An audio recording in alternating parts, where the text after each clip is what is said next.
Donc, le thème porte sur la lutte contre la corruption dans la commande publique.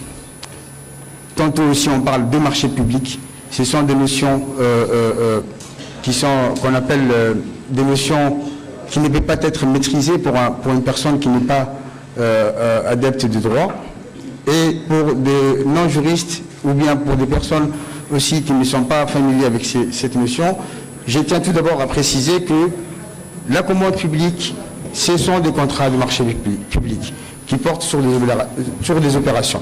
Mais ces opérations, surtout, engagent les dépenses publiques. C'est-à-dire que là, on va se placer dans un contexte où, et ça a été expliqué, je crois, hier, en long et en large, c'est des opérations qui sont effectuées par l'État pour qu'elles puissent se fournir en biens, en matériel et en équipement. Mais il y a aussi d'autres contrats et d'autres domaines qui ne rentrent pas dans ces aspects. Ce sont des contrats qu'on appelle PPP, qui ne sont pas analysés par la commission des marchés, et qui aussi représentent une partie très importante des dépenses publiques et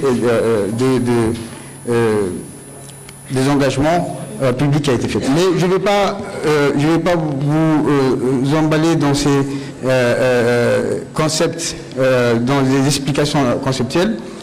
Je voudrais tout d'abord poser 3 problématiques qui permettra de cerner et de comprendre tout au long de notre débat où est-ce qu'on va et où est-ce qu'on va arriver.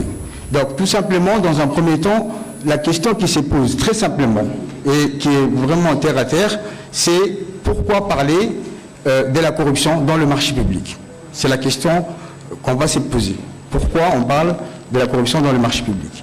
Et après, par la suite, les panélistes vont démontrer quelles sont les différentes infractions qu'on peut constater dans le marché public et quels sont les comportements qu'on peut incriminer par la loi.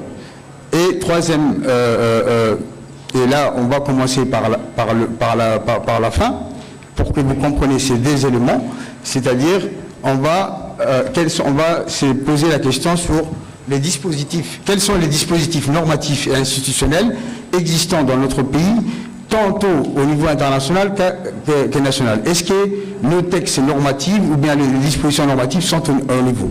Et sans s'attarder, on aura le temps de revenir sur les discussions, sans s'attarder, je vais donner la parole à Madame la Présidente qui va nous présenter d'une manière générale les institutions, le cadre institutionnel et un discours d'ouverture.